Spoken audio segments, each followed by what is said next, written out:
Check this out. Army sergeant whose wife has been deported to Honduras, and he voted for Trump. Listen to this. He's selling everything he owns and moving to Honduras to be reunited with his wife and their 1-year-old son. A chill that came down my spine. It felt almost as bad as finding out that she got taken in by ICE, but at the same time, I have the possibility of going to see her again. That's exactly what Isaac will be doing as he prepares to leave the United States and move to Honduras to be reunited with his wife, Shirley Guardado, who had been in federal custody for more than 3 months. I spoke to Shirley on FaceTime, and she tells me it's been difficult. She was taken from Montgomery Processing Center in Conroe. She had both her hands and feet in chains in a plane full of men. She says there were only 7 women. They were taken to Louisiana, then back to Texas and El Paso, and then to Honduras. This administration, they're being heartless. They're targeting people coming out of their cases, their hearings.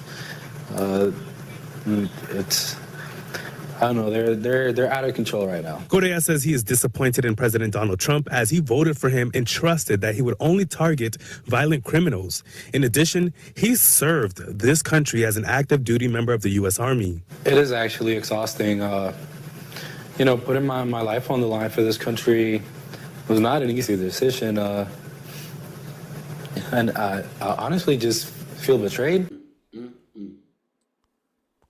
I want to add that she was deported on May 30th, her 28th birthday, despite the couple's ongoing efforts to secure legal status through a military parole program. The couple, they have a 1-year-old son. Wow. But there's another one, Dr. Omékongo. A woman named Irma, who is in tears. She's all shook up about what's happening, and she takes care of her daughter and relies on Medicaid to survive. Wow.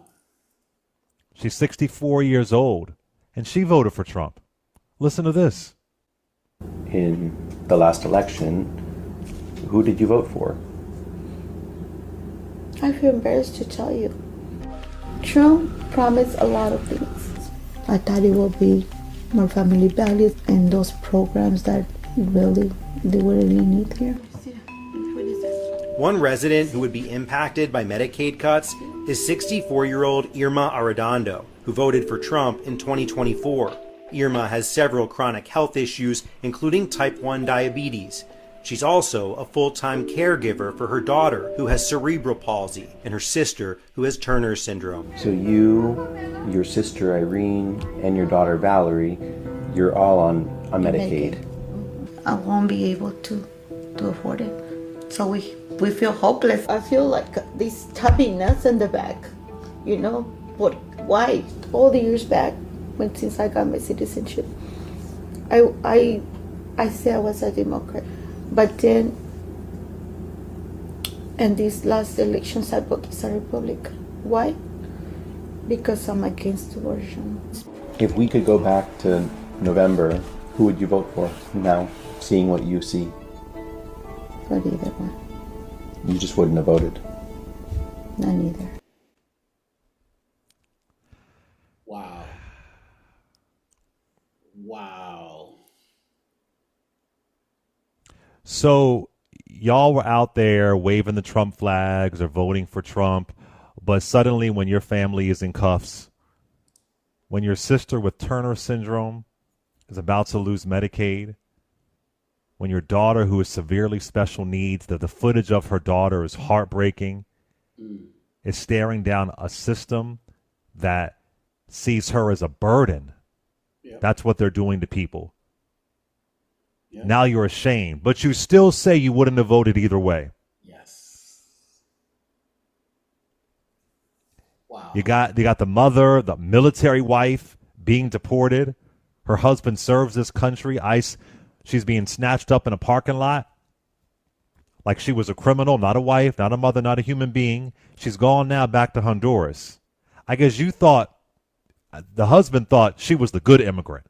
Maybe you thought aligning yourselves with a certain type of proximity that it would shield you. Maybe you thought voting for Trump made you safe. You thought you were one of the exceptions, but you were just next. Yep. Yep. It's just. And the other woman, she's 64 years old. Her family relies on Medicaid to survive, but she says because of her religion and family values and abortion, what's the family values to kicking off needy people on Medicaid?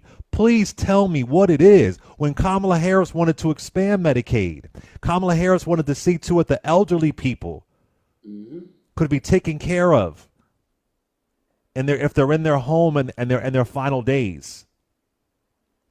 That's the family values you voted for? They've been talking about gutting. They've been saying this for years. I'm not a fan of Trump, but to be fair, they've been trying to slash and privatize Medicaid for years. This isn't anything groundbreaking here. That's right. So now your daughter might be harmed because the party you voted for, they want a tax cut. And the bill that's in the Senate right now, people said, it'll be watered down a little bit. What we're seeing right now, it ain't watered down from what it was in the House. That's right. That's right. So where was this energy when the party was calling people animals and invaders and talking about infecting the blood, whatever the language was? I don't have it freaking memorized. Separating families and putting kids in cages. We've already been here before. Promising to end birthright citizenship. But they say it was the economy and family values. But nobody tricked you. You wrongfully ignored facts. That's right. Family values, but you didn't vote for the married woman versus the guy who's been married 3 times, convicted. It just doesn't. It's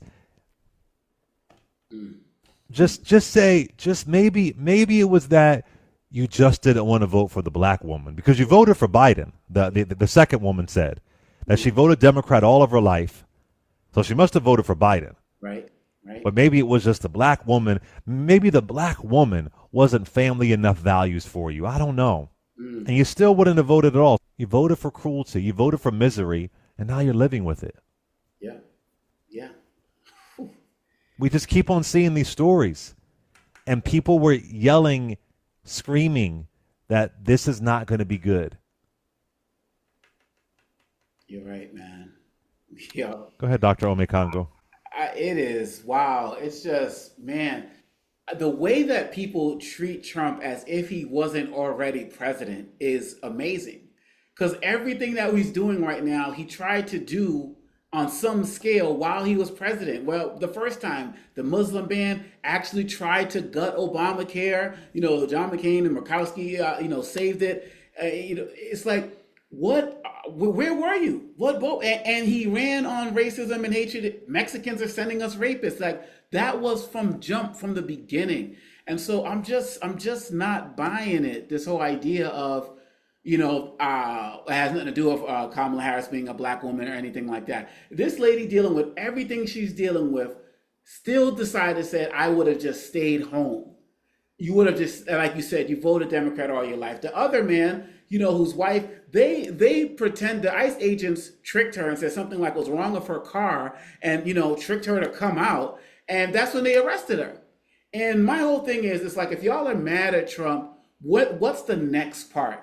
Because the next part is supporting a political agenda who's against him. And maybe you hate the Democratic Party, but what about that Democrat or independent in your community right now who is running against this agenda? Can you get off your butt at the very least to support that? At the very least, this guy has given you everything that he said he was going to do. But Claire McCaskill said this once, Donald Trump knows this country better than everybody else. He knew that if you gave people enough red meat, if you let other people just enough, if you dehumanize other people just enough, they will vote for you in every way, shape, or form, proving Lyndon Johnson right. And so these cats who are finding out right now, but don't want to do anything to actually fight this guy, the sergeant, you said he's moving to Honduras. This lady says she would have stayed home. What the hell? Because Remember in Tom Homan's town where that woman got arrested with her family and the community fought to get her arrested? What did they do after she got released? I don't see them doing anything. I'm in Missouri and Kent, I think, that Vietnamese woman, they're like, oh, you took her? We've known her for 20 years. They fought to get her out. She's out. Now they're going back to their lives. It's like people are just so selfish, only caring about themselves until they find out. And once we can get past that, we're going to make a change. But if people are saying, I'm mad, I'm just going to stay home next time, as opposed to looking for people who are actually going to give you what you need in terms of Medicaid and Medicare and all of that, then we're going to stay in this situation and folks are going to they're going to deserve what they get if they stay in this mindset. You mentioned Lyndon B. Johnson. He famously said, if you can convince the lowest white man he's better than the best colored man, he won't notice you're picking his pocket. Hell, give him somebody to look down on and he'll empty his pockets for you. That line, give him something to look down on and he'll empty his pockets for you. That's a lot of people. Absolutely. Look down on the trans person. Look down on the gay person. Look down on the immigrant. Look down on the black woman because she's married to a white man and one of her parents are from Jamaica. I mean, look down. Just look down. That's right. And you'll empty your pockets out. That's right. You empty your pockets out. You just, here you go, take everything. I mean, the thing is, if you have a daughter and a sister who have special needs, who need a certain amount of care, I understand some people aren't informed because they're in their bubble and they're doing okay, but it really is your responsibility to know what's going to happen to your Medicaid. That's right. It really is. That's right. Like I have sympathy for her family, but not for her. Because a simple Google search, I mean, if you're literally relying on these, I know some people, oh, I'm busy, I'm working every single day. For some people where it doesn't affect them, okay, I guess. But when it's literally affecting you, you should be searching every week, how's Medicaid looking? That's right. That's right. Every week. You get them services every month, don't you? You should be checking repeatedly, how's it looking? How will I be impacted? And if it's damn sure an election year,